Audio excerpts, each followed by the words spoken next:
Welcome to big bang. This is Satish. BJP BRS కలిసి వెళ్తాయా? BRS తో పొత్తు ప్రసక్తే లేదని బీజేపీ నేతలు స్పష్టం చేస్తున్న బీఆర్ఎస్ నేతల నుంచి మాత్రం ఎలాంటి ప్రకటన రావడం లేదు. మరోవైపు ఎన్నికలే లక్ష్యంగా నేటి నుంచి బీజేపీ విజయ సంకల్ప యాత్ర చేపడుతోంది. ఇటు ఢిల్లీలో సీఎం రేవంత్ రెడ్డి మంత్రులు బిజీగా గడుపుతున్నారు. నేడు పలువురు కేంద్ర మంత్రులను కలవనున్నారు సీఎం రేవంత్ రెడ్డి. తెలంగాణ రాజకీయాల్లో అసలు ఏం జరగబోతోంది? కమలం కారు కలుస్తాయా?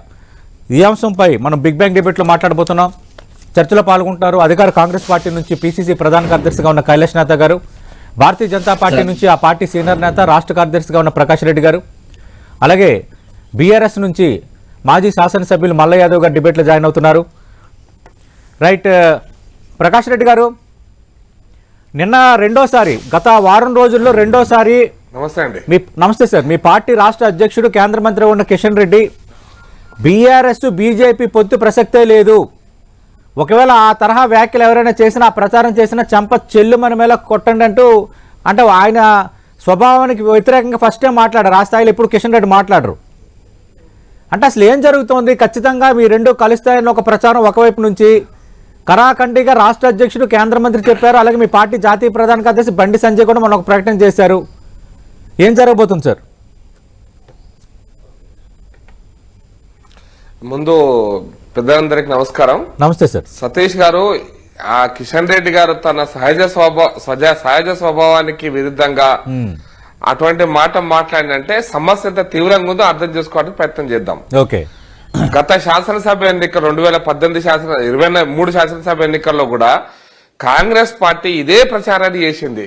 అంటే బీజేపీ బీఆర్ఎస్ ఒక్కటే, కవితను ఎందుకు అరెస్ట్ చేయలే, అరెస్ట్ చేయకపోవడానికి కారణం బీజేపీ బీఆర్ఎస్ ఒక్కటే. కాబట్టి అంటే బీఆర్ఎస్ వ్యతిరేకత ఉంది అని వాళ్ళకి అర్థమైనప్పుడు బీఆర్ఎస్ వ్యతిరేక ఓట్లను బీజేపీకి వైపు పోకుండా మాకే రావాలి, మేమే గెలవాలి అనేటువంటి ఒక తప్పుడు ప్రచారాన్ని, అబద్ధ ప్రచారాన్ని తెలంగాణ రాష్ట్రంలో వ్యాపింపజేసిండ్రు. దాని ఫలితంగా ఏంటంటే బీజేపీకి అంటే రావాల్సిన సానుభూతి, బీజేపీ సానుభూతి పనులు, బీజేపీ అభిమానులు కూడా అదే బీఆర్ఎస్ లో కొట్టాలంటే ఈసారి కాంగ్రెస్ కి ఇవ్వాలి, బీజేపీకి ఆ స్థాయి లేదు, బీజేపీ బీఆర్ఎస్ కలుస్తుందట, కలిస్తే మళ్ళీ మేము అనుకున్న లక్ష్యం ఏతుందో బీఆర్ఎస్ వ్యతిరేకత మళ్ళీ ఇది చెల్లదు, కాబట్టి బీఆర్ఎస్ వ్యతిరేకంగా కాంగ్రెస్ పార్టీకే ఓటేయాలనేటువంటి ఒక పరిస్థితిని తీసుకొచ్చి పెట్టారు. దాని పర్యవసానంగా ఆ ఫలితాలు ఆ విధంగా వచ్చినాయి. ఇప్పుడు కూడా చాలా స్పష్టంగా దేశ రాజకీయాలలో బీజేపీని వ్యతిరేకించి కాంగ్రెస్ పార్టీ నిలబడలేదు కాబట్టి, జాతీయ రాజకీయాలలో రాహుల్ గాంధీ వర్సెస్ మోడీని నిలబెట్టలేరు కాబట్టి, కాంగ్రెస్ పార్టీ వర్సెస్ బీజేపీ నిలబెట్టలేరు కాబట్టి, మరొకసారి ప్రత్యేకమైన పరిస్థితి ఏంటంటే ఏదో దేశంలో నెహ్రూ గారి తర్వాత అనుకుంటా, నెహ్రూ గారు ఉన్నప్పుడు మనం పుట్టకూడదు పుట్టలేదు, కానీ నెహ్రూ గారి తర్వాత ఏదో దేశ రాజకీయాల పరిస్థితి అంటే ఏ పార్టీ గెలుస్తుందని చర్చ జరగట్లే. బీజేపీకి ఎన్ని సీట్లు వస్తాయి, 300 వస్తాయా, 350 వస్తాయా, 400 వస్తాయా, ఈ చర్చ జరుగుతున్న ఈ నేపథ్యంలో కాంగ్రెస్ పార్టీ ఎప్పుడో ఇక ఈ ఎన్నికలకు గెలవలేమనే పరిస్థితి వచ్చినప్పుడు తెలంగాణ రాష్ట్రంలో కనీసం దింపుడుగాల మాషగా 4 సీట్లు 3 సీట్లు గెలవటం కోసమని కాంగ్రెస్ పార్టీ చేస్తున్న ఎత్తుగడ, అదే సందర్భంగా కాంగ్రెస్ పార్టీ చేస్తున్న రాజకీయ ఎత్తుగడ, అదే సందర్భంగా కాంగ్రెస్ పార్టీ సానుభూతి పనులు, రేపొద్దున కాంగ్రెస్ పార్టీకి పోవాలనుకున్నటువంటి టీఆర్ఎస్ లో ఉన్న కొంతమంది కాంగ్రెస్ కోవట్లు. అంటే ప్రకాష్ రెడ్డి గారు, ఇది కేవలం కాంగ్రెస్ ఎత్తుగడైనా బీఆర్ఎస్ ఎత్తుగడ కాదా? నేను చాలా స్పష్టంగా చెప్తున్నా, కాంగ్రెస్ ఎత్తుగడ, కాంగ్రెస్ పార్టీ కోవట్లు అయితే బీఆర్ఎస్ పార్టీలు ఉన్నారో రేపు కాంగ్రెస్ పార్టీకి పోవాలనుకుంటున్నారో వాళ్ళు ఆ కాంగ్రెస్ పార్టీ ఆడిస్తున్న నాటకంలో వాళ్ళు ఇటువంటి ప్రకటనలు చేస్తున్నారండి. చాలా స్పష్టంగా నేను పేర్లు చెప్పదలుచుకోలేదు, కానీ రేపు పొద్దున వాళ్ళు అయిపోయాక కాంగ్రెస్ పార్టీలోకి పోతారు. అటువంటి వ్యక్తులు చేస్తుంటే తప్పుడు ప్రచారం అది. అది బీఆర్ఎస్ పార్టీకి మాకు ఎటువంటి చర్చ లేదు, సంబంధం లేదు, ఎన్నికల కలిసి పోటీ చేసే ప్రసక్తే లేదు, రాబోయే రోజుల్లో ప్రకాష్ రెడ్డి గారు అవకాశం కూడా లేదండి. మీరు ఖండిస్తున్నంత కరాఖండిగా బీఆర్ఎస్ నేతలు దీన్ని ఖండించడం లేదు, ఏం మాట్లాడటం లేదు.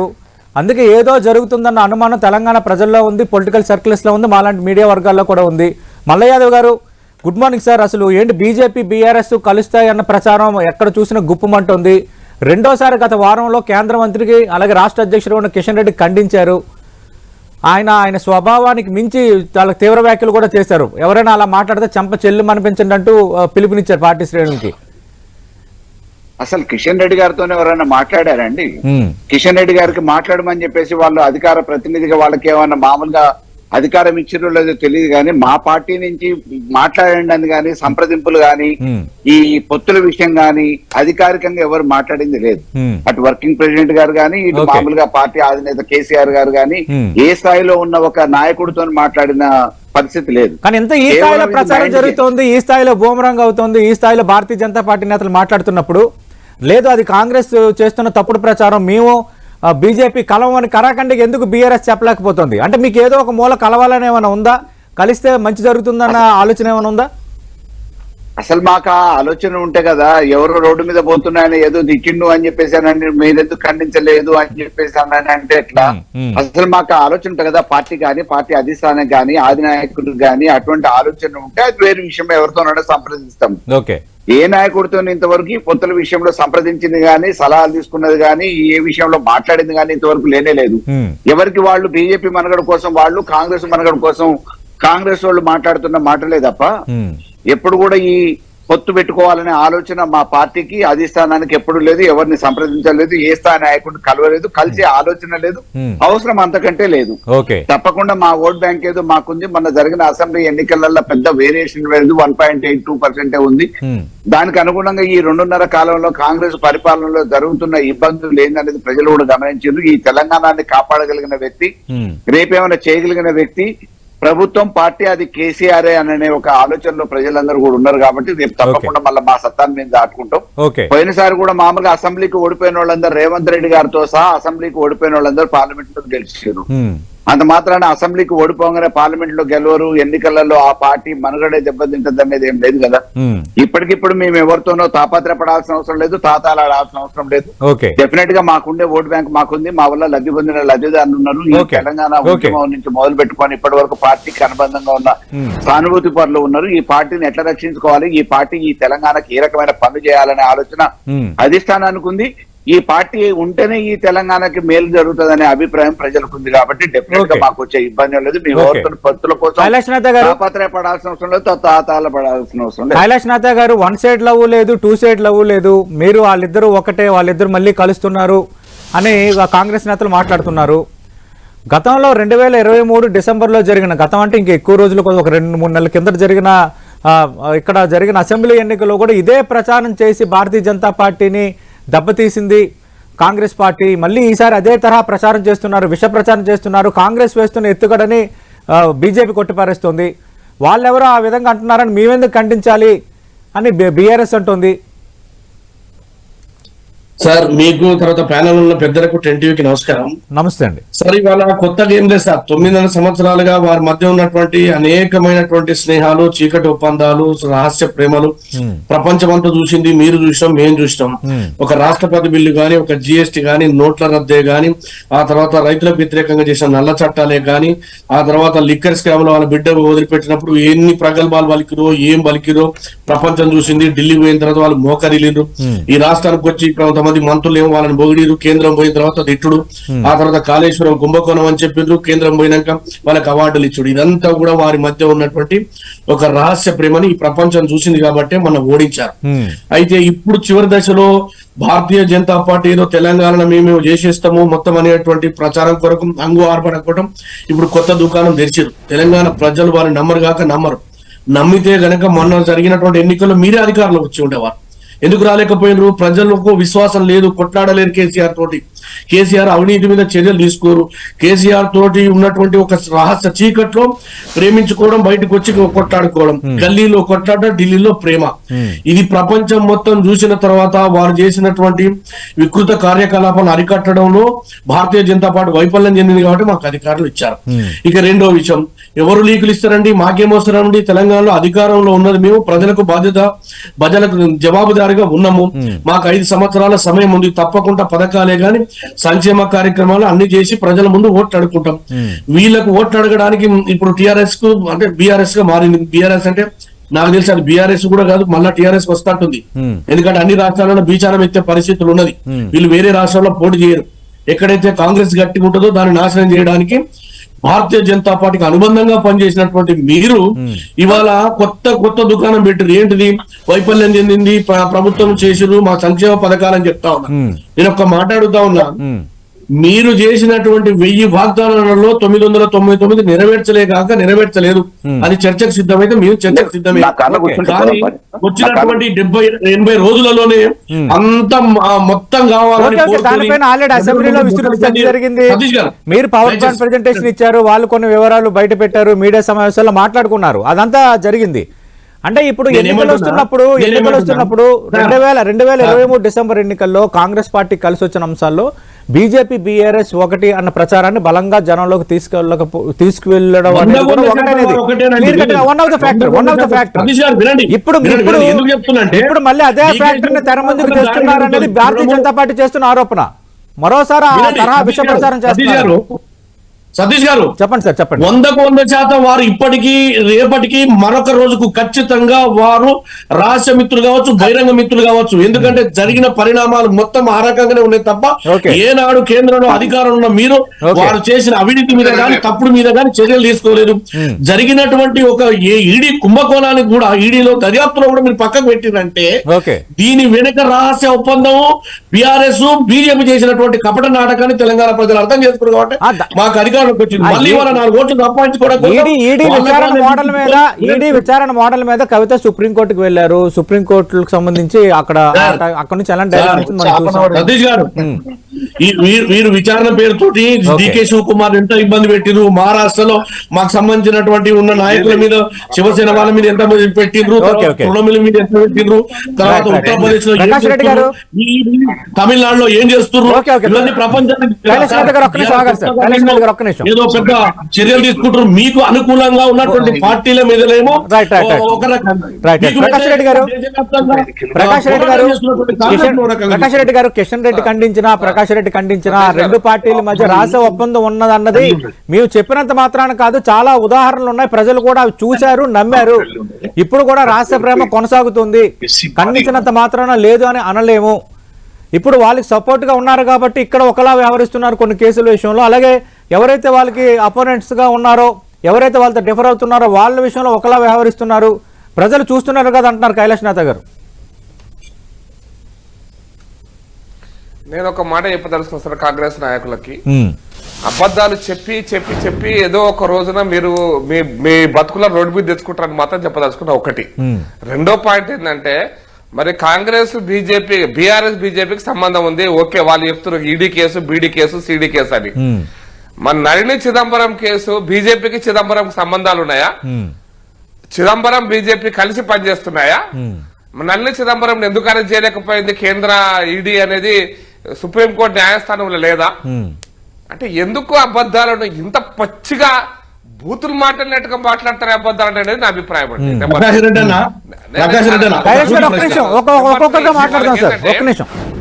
ప్లీజ్ ఆగండి. కాంగ్రెస్ దుకాణం బంద్ అవుతుంది కాబట్టి, దేశంలో కాంగ్రెస్ దుకాణం బంద్ అవుతుంది కాబట్టి, ఆ దుకాణానికి తాళాలు ఎవరు తీయలేరు కాబట్టి, ఆ దుకాణాలు నడపలేరు కాబట్టి ఇటువంటి తప్పుడు ప్రచారం చేస్తారని అంటున్నాను. ఎందుకంటే కాంగ్రెస్ దుకాణం దేశంలో బంద్ అయిపోయింది. రాహుల్ గాంధీ అనేటువంటి ఒక అసమర్థ నాయకుడు ఈ దేశానికి పనికిరాడని ఈ దేశంలో ప్రజలు నమ్మలేదు, ఈ దేశ ప్రజలు ఎప్పుడు నమ్మలేదు. కాబట్టి ఇక ఈ దుకాణం బంద్ అయిపోయే దుకాణాన్ని ఇక వాళ్ళు నడపలేరు కాబట్టి ఇటువంటి ప్రేలాపాలు మాట్లాడతారు తెలంగాణ రాష్ట్రంలో. నేను అందుకోసం తెలంగాణ ప్రత్యేక పరిస్థితులలో రాహుల్ గాంధీ రాష్ట్రాన్ని రక్షించి ఈ దేశాల్లో 40 సీట్లు కూడా దాటలేనటువంటి ఒక అసమర్థ జాతీయ నాయకత్వం ఉన్నటువంటి కాంగ్రెస్ పార్టీ 125-130 సంవత్సరాల చరిత్ర చెప్పుకుంటున్నటువంటి ఒక ముసలి ఇక సావడానికి సిద్ధంగా ఉన్నటువంటి కాంగ్రెస్ పార్టీ అంటున్నా నేను పదాలు. ఎందుకంటే దుకాణాలు అనేటువంటి తప్పుడు భాష మాట్లాడుతున్నప్పుడు టీవీ ముందలా నేను కూడా మాట్లాడగలుగుతాం. కాబట్టి ఇక సాగు దగ్గర కాంగ్రెస్ పార్టీ ఇక ఈ దేశ చరిత్రలో అది చరిత్రగా మిగిలిపోయే కాంగ్రెస్ పార్టీని ఎవరు బతికించలేరు. అయితే ఈ తాత్కాలికంగా అప్పుడప్పుడు ఏంటంటే కొంచెం సైకలాజికల్ గా భయపెట్టి ఆయన వచ్చేస్తుంది బీఆర్ఎస్ బీజేపీ ఒక్కటే అనేటువంటి తప్పుడు ప్రచారాన్ని ప్రజలకు చేసే ప్రయత్నం చేస్తున్నారు. నిజాలు ప్రజలకు అర్థమైన రోజున వీళ్ళను ఉరికిచ్చి పంపిస్తారండి. ఈ పదాన్ని ఉపయోగిస్తున్నా. ఇటువంటి అబద్ధాలు మాట్లాడే వాళ్ళకు సరైన సమాధానం చెప్తారు. ఉరికిచ్చి పొలిమరని దాటించేదాకా ఉరికిస్తారు. కాంగ్రెస్ పార్టీ చావుకు దగ్గరగా ఉంది, ఒక సైకలాజికల్ గేమ్ ఆడుతున్నారు. ఖచ్చితంగా ఉరికించి కాంగ్రెస్ నేతలను వెంబడించే రోజు త్వరలోనే వస్తుంది ఈ తరహా దుష్ప్రచారాలు చేస్తే అంటున్నారు. ప్రకాష్ రెడ్డి నేను ఒక మాట మనం చేస్తున్నా, రాజకీయాల్లో బండ్లు ఓడలు అయితే తప్ప వారి ఆశలు, తర్వాత వారి ప్రెస్టేషన్, వారి మాటలోనే డొల్లతనం కనపడుతుంది. రాజకీయాల్లో చేసినటువంటి అభివృద్ధి గాని, ప్రజలకు చేసినటువంటి అంశాలు గాని కొన్నిసార్లు మీకు ఇస్తారు, కొన్నిసార్లు మాకు ఇస్తారు. అయినంత మాత్రం చింత చచ్చినా పులుపు చావదు. ఈ దేశ ప్రజల హృదయాల్లో కాంగ్రెస్ ఉంటది. సరే ఇవాళ ఓడిపోవచ్చు గాక, ప్రజల కోసం పనిచేస్తాం. తర్వాత అనేక సందర్భాల్లో భారతీయ జనతా పార్టీ తెలంగాణలో అసలు సీట్లు రాని పరిస్థితి ఉన్నది. ఇవాళ మీరు అధికారులకు వస్తామంటున్నారే, ఏ రకంగా వస్తారు అంటే మీ విశ్వాసం అది. అలాగే మాకు కూడా విశ్వాసం ఉంటది. సమర్థత అనేది ఇవాళ మీరు దేశంలో అనేక మంది రాజకీయాల్లో ఎన్నికల్లో గెలవకుండా జాతీయ నాయకులుగా, దేశ నాయకులుగా కీర్తింపబడ్డారండి. మహాత్మా గాంధీ పోటీ చేసిండా అండి? మీరు ఆలోచన చేయండి. దేశం కోసం పనిచేసిండు. మీరు అట్లా భక్తులని చెప్పుకునే మీరు ఈ దేశం కోసం బలిదానం చేసిన ఇందిరమ్మ కంటే గొప్ప వాళ్ళ, ఈ దేశ నిర్మాణం చేసిన నెహ్రూ కంటే గొప్ప వాళ్ళ, ఈ దేశం కోసం తునాతులకనైన రాజీవ్ గాంధీ కంటే గొప్ప వాళ్ళ? ఏముందండి మీది నకిలీ దేశభక్తి, మతం అనే అంశాలు మీరేసుకొని దేశ ప్రజలకు డీజిల్ ధరలు పెంచడం, మధ్యతరగతి వర్గాల ధరలు పెంచడం, పేద వర్గాలకు ఉద్యోగాలు ఇస్తానని మోసం చేయడం, 15 లక్షల రూపాయలు మీరు ఖాతాలు వేస్తానని ప్రజలు మీరు మతం ఆధారంగా వస్తారు తప్ప ఏ రోజు ప్రజల మధ్య అభివృద్ధి మీద చర్చకు సిద్ధమా? ఈ దేశాన్ని నిర్మాణంలో భాగస్వామ్యం లేదా? కైలాసనాథ్ గారు, ఏ పార్టీ చరిత్ర ఆ పార్టీకి ఉంది, ఏ పార్టీ ఎజెండా ఆ పార్టీకి ఉంది. కానీ మనం రాజకీయాల్లో ఇప్పుడు సిచ్యువేషన్ ఏంటనేది కదా మాట్లాడుకుంటాం. ఇప్పుడు సిచ్యువేషన్ ఏంటనేది మాట్లాడుకుంటాం. మళ్ళీ భారతీయ జనతా పార్టీ కొంత ఫీల్ గుడ్ ఫ్యాక్టర్ ఉంది దేశవ్యాప్తంగా. ఈ మధ్య కాలంలో జరిగిన పరిణామాలు కూడా కలిసి వస్తున్నాయి. సోషల్ మీడియాలో అవాస్తవాలని, అబద్ధాలని పునాదుల మీద నిర్మాణం చేయొచ్చు కాక, కానీ కాలక్రమంలో ప్రజలు తెలుసుకుంటారు. ఒక తుఫాన్ వస్తే అన్ని కొట్టుకపోతాయండి. మన జరిగినటువంటి ఎన్నికల్లో చివరి మూమెంట్ 3 నెలల్లో ఎట్లా గాలి వీసిందో రేపు రాబోయే రోజుల్లో భారతదేశంలో ఇండియా కూటమి వస్తుంది రాహుల్ గాంధీ నాయకత్వంలో. చూడండి మీరు, ఏదో కళలు అంటారు, పగటి కళలు. ఆ పగటి కళలు అయితే తప్ప ఏదో ఫీల్ గుడ్ ఫ్యాక్టర్ మీకు మీరే సృష్టించుకొని గతంలో అటల్ బిహారీ వాజ్పేయి కూడా చెప్పిండు, ఏది దేశం వెలుగుతుందని. దేశం అంతా కాలిపోయింది. ఇట్లనే మీరు 370 కాదు, ఖచ్చితంగా కేంద్రంలో ఇండియా కూటమి రాబోతా ఉంది. మల్ల యాదవ్ గారు, మీరు ఇందాక మాట్లాడుతూ ఇంకెవరెవరో ఏదో మాట్లాడుతున్నారని మేమెందుకు ఖండిస్తాం అని అన్నారు. బట్ ఎన్నికల ప్రచారంలో కూడా కాంగ్రెస్ ఇదే మాట చెప్పినప్పుడు ప్రతి సభల్లో మీ పార్టీ నేతలు అలాగే మీడియా సమావేశాలు పెట్టి కూడా చెప్పారు, ఇది ఒక కాంగ్రెస్ మైండ్ గేము, వాళ్ళిద్దరూ ఒకటే అన్ని రకాలుగా సహకరించుకున్నారని పదే ప్రచారం చేశారు. మరి ఇప్పుడు ఇంత చర్చ జరుగుతున్నప్పుడు ఏదో ఒక ప్రకటన చేయాలి కదా. మాకు అలాంటివి ఏమీ లేవు, ఇది మరి కాంగ్రెస్ ఎత్తుగాడని బీజేపీ అంటున్నంత ధైర్యంగా, బీజేపీ చెప్తున్నంత స్పష్టంగా ఎందుకు బీఆర్ఎస్ చెప్పలేకపోతుంది? ఇప్పుడు ఇంతకుముందు కాంగ్రెస్ మిత్రుడు మాట్లాడుతూ దేశంలో తీసుకున్న ప్రతి నిర్ణయం బీజేపీ నిర్ణయానికి బీఆర్ఎస్ మద్దతు ఇచ్చిందని చెప్పి చెప్తున్నారు. ఆఖరికి ఈడీ కేసులో అరెస్ట్ అయితే సోనియా గాంధీ గురించి మాట్లాడింది కూడా మా కేసీఆర్ గారే. ఎంపీగా మామూలుగా సభ్యత్వం పోతే దాని గురించి కాంగ్రెస్ నాయకులు ఎవరు మాట్లాడలే, కేసీఆర్ గారే ఇది అప్రజాస్వామికం అని చెప్పి మాట్లాడారు. ఏది వాస్తవం ఉంటే అది మాట్లాడటం, దేశ ప్రజల అవసరార్థం కోసం నిర్ణయం తీసుకుంటే అక్కడ ఉన్న కేంద్ర ప్రభుత్వం దానికి సమంజసమైతే మద్దతు పలకటం అనేది ఇతర ప్రభుత్వాల పద్ధతి, అది విధానం. ఈ విధానంలో బీజేపీకి మీరు ప్రతిదానికి, జిఎస్టీకి అన్నిటికీ మద్దతు ఇచ్చిరంటే ఇక్కడ ఉన్న ప్రభుత్వం నడవడానికి ప్రజల అవసరం కోసం తీసుకున్న నిర్ణయాల్లో భాగంగా సమర్థించే వాటిని సమర్థిస్తాం, విభేదించే వాటిని విభేదిస్తాం. అంత మాత్రాన బీజేపీకి మేమేదో అనుకూలమని మీరు ప్రచారం చేస్తే కాదు కదా. కాబట్టి మేమేమంటున్నాం, మీ విధానం మీకు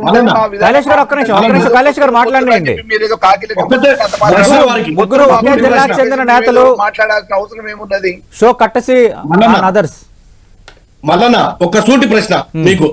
ఇప్పుడు ఇక్కడ రైతు చట్టాలకు వ్యతిరేకంగా తెలంగాణలో కార్యక్రమాలు చేసి నిరసన పోయి ఢిల్లీలో మళ్ళీ మద్దతు వాళ్ళకి పలకంగా 700 మంది ఏమో చనిపోతే మీరు వాళ్ళకు 2 లక్షల చొప్పున పంజాబ్ కి ఇచ్చారు. అసలు మీ విధానం ఏందే?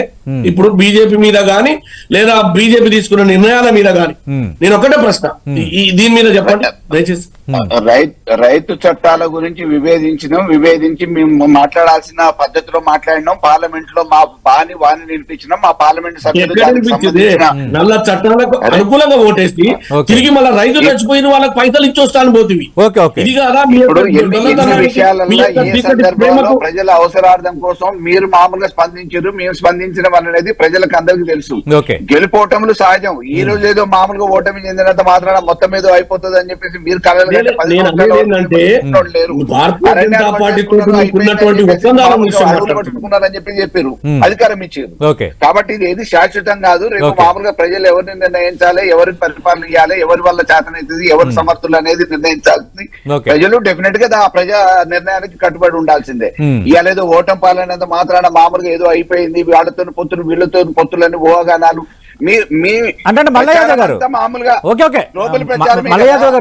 సృష్టించడం. భారతీయ జనతా పార్టీ ఖండిస్తోంది, మీరేమో మీ యొక్క వెర్షన్ మీరు చెప్తున్నారు. అంటే ఇక్కడ జరుగుతున్న చర్చ ఏంటంటే ఇక్కడ కాంగ్రెస్ పార్టీ అధికారంలో ఉంది, అలాగే మన భారతీయ జనతా పార్టీ 14% ఓటుతో 8 సీట్లు గెలుచుకున్న నేపథ్యంలో రేపొద్దున ఖచ్చితంగా బీఆర్ఎస్ ను ఆల్రెడీ కాంగ్రెస్ ఆపరేషన్ ఆకర్షణలో భాగంగా కొందరు నేతలు కాంగ్రెస్ లో చేరుతున్న వాతావరణం మనకు కనిపిస్తోంది. నెక్స్ట్ భారతీయ జనతా పార్టీ కూడా ఖచ్చితంగా ఇక్కడ ఎదగడానికి ప్రయత్నిస్తుంది. ఖచ్చితంగా మనమే టార్గెట్ అవుతాం, ఇమీడియట్ టార్గెట్. అలయన్స్ కనుక పెట్టుకోగలిగితే పార్టీని రక్షించుకోవచ్చు, కేంద్రంలో భారతీయ జనతా పార్టీ వస్తే రాజకీయాన్ని కూడా సవ్యంగా చేసుకోవచ్చు అని అంచనాలో లెక్కలు వేసుకుంటున్నారు అనేది బయట జరుగుతున్న ఒక ప్రచారం. సతీష్ గారు, మాకు అధికారం ముఖ్యం కాదు. అధికారం కోసం అనుకుంటే 14 సంవత్సరాలు ఉద్యమ పాత్రలో మామూలుగా కేసీఆర్ గారు పోరాటం చేసేటోళ్ళు కాదు. అధికారమే ముఖ్యం అనుకుంటే ఆ రోజే నిర్ణయాలు వేరే విధంగా ఉండేది. ప్రజల అవసరం ముఖ్యం, తెలంగాణ ప్రజలు క్షేమం ముఖ్యం మాకు. కాబట్టి ఆ దిశగా మా ప్రయత్నాలు జరిగితే మా పార్టీ విధానం అది. అధికారం ఉంటది పోతుంది, అది పెద్ద శాశ్వతమేం కాదు. అధికారం కోసమే అనుకుంటే 14 సంవత్సరాలు అసలు రానే రాదనుకున్న ఈ తెలంగాణ గురించి ఎందుకు పోరాటం చేసేటోళ్ళు. కాబట్టి ఇక్కడ తెలంగాణని బాగు చేయాలనే ఆలోచనతో సాధించుకున్న ఈ తెలంగాణలో 50 సంవత్సరాలు ఇతర ప్రభుత్వాలు చేయలేని పని 10 సంవత్సరాల పరిపాలనలో కేసీఆర్ గారు చేసి చూపించింది. అది వీళ్ళు కొనసాగిస్తారా లేదా అనేది ప్రజలు. ప్రకాష్ రెడ్డి గారు, ఓకే, పార్టీల వాదనలు, సైకలాజికల్ గేమ్, కాంగ్రెస్ ఈ తరహా ఆరోపణలు ఇవన్నీ ఒక్క నిమిషం పక్కన పెడదాం. అంటే ఈ మధ్య కాలంలో ఇప్పుడు జాతీయ స్థాయిలో వాతావరణం ఎలా ఉన్నా తెలంగాణలో మాత్రం కాంగ్రెస్ పార్టీ మెజార్టీ ఎంపీ స్థానాలు గెలుచుకున్న వాతావరణం ఉందని ఈ మధ్యన వస్తున్న దాదాపు మెజార్టీ సర్వేలు సూచిస్తున్న అంశం ఒకటి కనిపిస్తోంది. సార్ నేను సతీష్ గారు, నేను ఒక మాట చెప్తా. దేశంలో నల్ల చట్టాలని కాంగ్రెస్ పార్టీ చేస్తుంటే ఒక దుర్మార్గపు ప్రచారం, ఒక నీచ ప్రచారం అంటున్నాను. మరి మీ నల్ల చట్టాలు ఒక తెలంగాణ కోసం చేసిందా బీజేపీ కేంద్ర ప్రభుత్వం? మధ్యప్రదేశ్ కోసం చేయలేదా? రాజస్థాన్ కోసం చేయలేదా? పంజాబ్ కోసం చేయలేదా? మరి పంజాబ్ ఎందుకో కాంగ్రెస్ పార్టీ కొట్టుకపోయింది, అడ్రస్ లేకుండా కొట్టుకపోయింది. 15 ఏళ్ళు పరిపాలించిన దుకాణం బంద్ అయిపోయింది కదా పంజాబ్ లో. ఢిల్లీలో అయితే అసలు అడ్రస్ లేదు కదా, ఆ దుకాణం బంద్ అయిపోయింది కదా. అంటే నల్ల చట్టాల పేరు మీద తెలంగాణలో డ్రామా ఆడుతుంది తప్పిస్తే ఢిల్లీలో ఏ రాష్ట్రంలో నల్ల చట్టాలు అని అంటలేదు దాన్ని. అవి నల్ల చట్టాలుగా ఏ రాష్ట్రం గుర్తించలేదు. కాబట్టి ఛత్తీస్గఢ్ లాంటి రాష్ట్రంలో, మధ్యప్రదేశ్ లాంటి రాష్ట్రంలో, రాజస్థాన్ లాంటి రాష్ట్రంలో ప్రజల మీడియా, సోషల్ మీడియాలా లేకపోతే సెఫాలజిస్టుల అంచనాలకు విరుద్ధంగా ఛత్తీస్గఢ్ లో కాంగ్రెస్ పార్టీ ఓడిపోయింది. కాబట్టి నల్ల చట్టాలు అనేటువంటి పదం ఉపయోగిస్తప్పుడే వాళ్ళు రికన్సైల్ చేసుకోవాలి. ఇంకా మా తాతలు నేతలు దగ్గర మా మూతులు మాసం చూడని చెప్పి, మా తాతల కాలంలో మేము నేతలు దాగిన మేము మాసం చూడని చెప్పి మాట్లాడాలి. ఇంకా ప్రజలు నమ్మట్లేదండి. ఆ ప్రజలు అయిపోయింది, ఆ చరిత్ర అయిపోయింది, ఆ మా వాసన అయిపోయింది. త్యాగాలు అందరూ చేసినారు ఈ దేశం కోసం, తెలంగాణ కోసం కూడా త్యాగాలు చేశారు. సుభాష్ చంద్రబోస్ ఎక్కలేదా? ఏం మాట్లాడుతున్నారు? ఒకటే దేశానికి కట్టెబట్టుకొని యుద్ధం చేసి రామా యుద్ధం చేసి ప్లీజ్ ఆగండి. రైట్. ఓకే, నల్ల చట్టాలు వాటి అన్నిటికోసం మనం మాట్లాడాం. మన సబ్జెక్ట్ ఇక్కడ ప్రస్తుతం తెలంగాణ రాజకీయంగా పరిమితం అవుదాం. అంటే ప్రకాష్ రెడ్డి సతీష్ గారు ఏ రాష్ట్రంలో చెల్లనటువంటి కాంగ్రెస్ పార్టీ యొక్క వాదన ఈ రాష్ట్రంలో చెల్లదు. అయితే ఒకటి బీఆర్ఎస్ మీద ప్రజలకున్న వ్యతిరేకతను బీజేపీ వైపు మళ్ళకుండా చూసేటువంటి ఒక కుట్రలో భాగంగా, ఎందుకంటే బీజేపీకి ఒక 20% ఓట్లు వస్తే, అంటే బీఆర్ఎస్ వ్యతిరేక ఓట్లు బీజేపీ గారికి వస్తే కాంగ్రెస్ ఓడిపోతారనేటువంటి అభిప్రాయంతో వాళ్ళు చేస్తున్నారు తప్పుడు ప్రచారం తప్పిస్తే ఇంకోటి కాదు. బీఆర్ఎస్ బీజేపీ ఒకటి కాదు. నేను చిన్న విషయం గుర్తు చేస్తా. అబద్ధం ఎంతంటే, ఒకటే నిమిషం కంప్లీట్ చేస్తా. అబద్ధం ఏంటంటే, రాష్ట్రపతి ఎన్నికలలో ముర్ముకు మీరు ఓటేశారా? యశ్వంత్ సిన్హాకు ఓటేశారా? ఉపరాష్ట్రపతి ఎన్నికల్లో ఎవరికి ఓటేశారు? ఈ మాటలు మళ్ళీ రాష్ట్రపతి ఎన్నికల్లో ఓటేశారు బీఆర్ఎస్ వాళ్ళు. రాష్ట్రపతి ఎన్నికల్లో యశ్వంత్ సిన్హాను రెడ్ కార్పెట్ వేసి పిలుచుకొచ్చుకున్నారు హైదరాబాద్ కు. అప్పుడు బీఆర్ఎస్ ఏం కాంగ్రెస్ పార్టీకి మరి ఆ మాత్రమన్నా ఉండాలి కదా, మా రాష్ట్రపతి పెట్టి కోటేశారు, అది కూడా కప్పి పెడతారా? అంత నిజాన్ని కప్పి పెడతారు తెలంగాణ ప్రజల ముందల. ఏం మాట్లాడుతున్నారండి? Right. Thank you Prakash Reddy garu. Thank you మల్ల యాదవ్ గారు.